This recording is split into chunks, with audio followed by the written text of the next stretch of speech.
Stan started coming up here.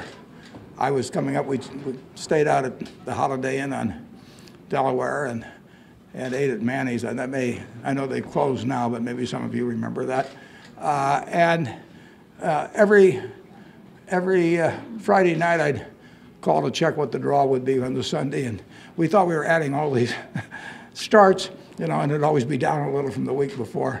But Stan never lost faith. He kept coming up with ideas. He spent all kinds of time with advertisers, with circulation people, whatever it took. And it really is the case that if he had not come up here, there would be no Buffalo News.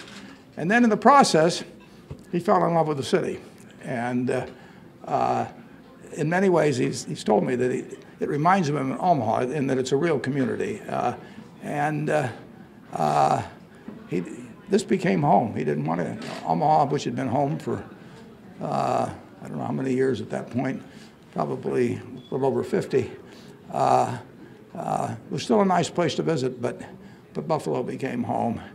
And he built this paper where it has a terrific reputation. It's the reason we've bought more papers recently. I mean, I've always had a love of newspapers, and being associated with this paper and just getting it into my blood, basically, when the chance came recently to buy a number of smaller papers and actually buy the World Herald in Omaha, I snapped it up. Incidentally, we were probably thinking in that picture, how do we kill the Omaha World Herald?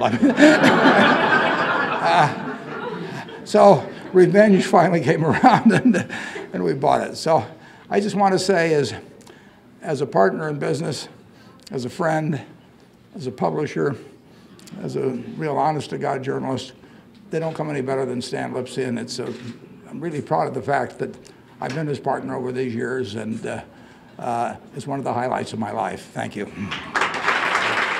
Warren and I made a few trips up here together, and then I started going up every 3 weeks, I think it was, and I got hooked on the Buffalo News. That's all there was to it.